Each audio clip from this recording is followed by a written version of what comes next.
Bom dia, boa tarde ou boa noite. Acabei de gravar um vídeo sobre currículo oculto. E eu, professor Márcio, licenciado em letras, preciso fazer um complemento. Eu quero fazer um complemento. O currículo nulo, por definição, não é planejado. Ele é um conjunto de valores e de práticas dentro da escola. Um professor culto que tenha muitas referências, que tenha lido bastante, que sempre vai à biblioteca, ao cinema, um professor que procure usar os aparelhos ideológicos de Estado, que não são apenas ideológicos, eles também são de caráter científico e artístico e cultural, né? Um professor que tente se esmerar, que procure ser um modelo de como pensa e age uma pessoa culta.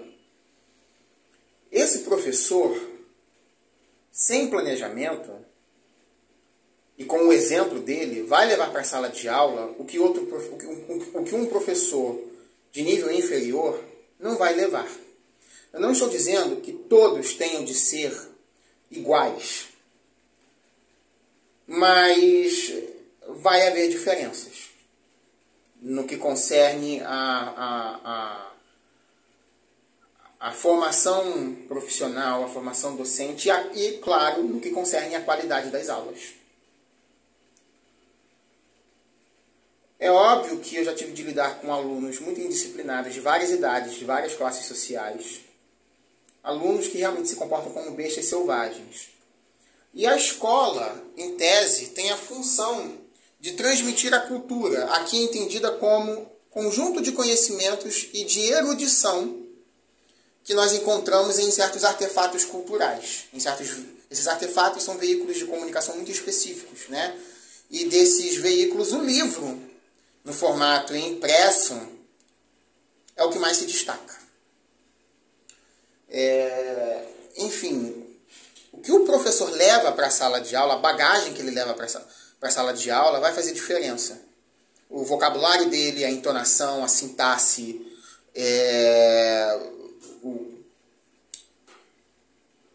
o nível de dedicação profissional, o nível de erudição dele, tudo isso vai fazer muita diferença.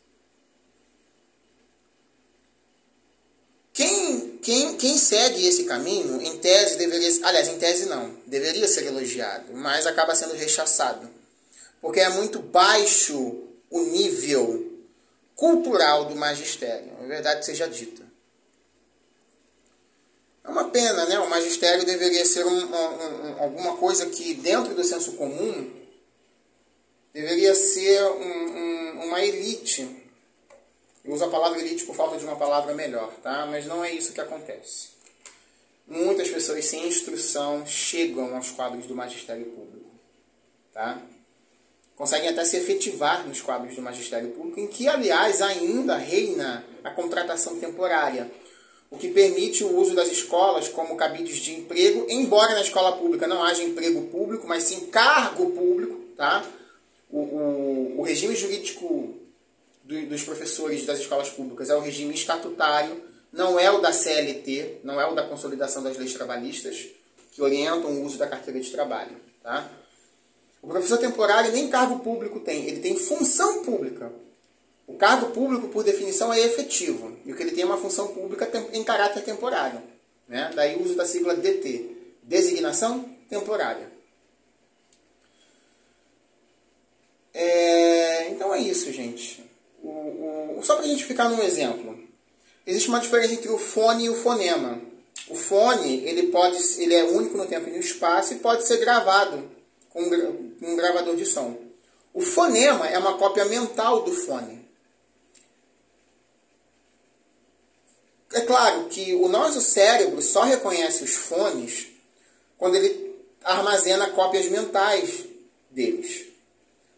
Como eu não armazenei cópias mentais, como eu não armazenei lembranças dos fones que são consoantes e vogais da língua árabe, por exemplo, muito dificilmente eu vou distinguir as nuances, eu não vou conseguir distinguir com clareza as consoantes, nem as vogais, nem as sílabas de qualquer pessoa que fale árabe na minha frente. E não vou conseguir transcrever a fala dessa pessoa. Por quê? Porque o meu cérebro escuta os fones, mas não consegue distinguir nenhum deles. Por quê? Porque não existem fonemas, que são cópias mentais dos fones. Mas na sala de aula, depois de apresentar essa distinção, eu peço que os alunos façam de conta que os fones e os fonemas são a mesma coisa. Porque falar de uma coisa é falar da outra. E o nosso cérebro só reconhece os fones graças aos fonemas. A verdade é essa. Acho que poucos professores de português fazem essa distinção em sala de aula. Tá? E eu não preciso da BNCC para isso. Outro exemplo. Eu começo por uma prosa nas aulas de literatura, eu não sigo a ordem cronológica das escolas de época. Primeiro, nós precisamos de... Uma das primeiras coisas que eu faço é estabelecer a distinção entre prosa e poesia, entre parágrafos e versos, entre parágrafos e estrofes. Depois eu posso, para exemplificar a diferença entre um conto e um romance, eu tenho que escolher uma prosa moderna, contemporânea. Começar pelas escolas de época ou pelos estilos de época é um erro. Aluno nenhum, nem na faculdade de letras, os alunos gostam de ler textos escritos em português medieval. Ninguém gosta de anacronismo. A menos, é claro, que tenha um prazer nisso e tenha uma instrução, um amparo, um auxílio, um guia. Ah, mas o currículo da rede pública tal, baseado na BNCC, estabeleceu que o quintismo é praticamente a abertura das aulas de literatura, em que o próprio conceito de literatura é muito mal explorado e muito mal explicado. Azar o dos documentos. A verdade é que os burocratas cospem os conteúdos, ou melhor, cospem os objetos de conhecimento. Eles não gostam da palavra conteúdos, porque isso remete a um ensino conteudístico transmissivo e tradicional. E a pedagogia moderna sente ojeriza, sente nojo.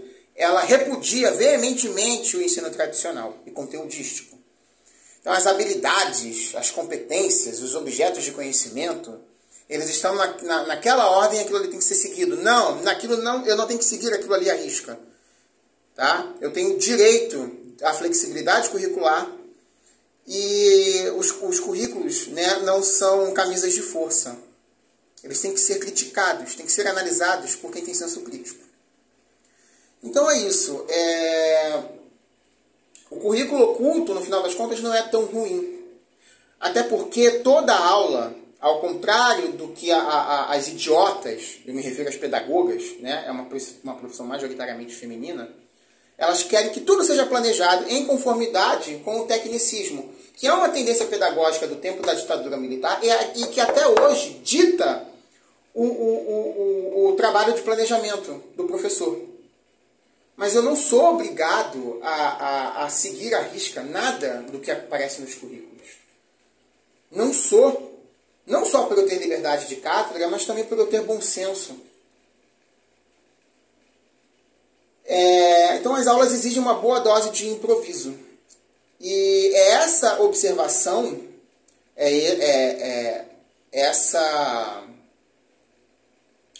essa liberdade é o que permite que o professor vá fazendo o seu diário. E eu não me refiro necessariamente àquela burocracia inútil do diário de classe. Mas ele pode anotar o que aconteceu no final da aula para aperfeiçoar o que foi exposto. Então isso exige sim uma certa dose de improviso, uma boa dose de improviso.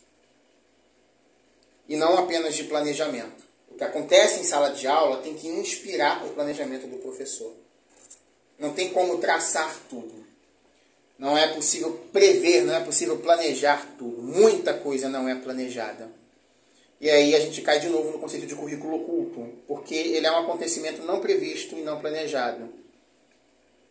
Para que esse currículo oculto seja bom, é necessário que o professor sempre articule esse currículo com o que ele esboçou no plano de curso dele, na ementa dele.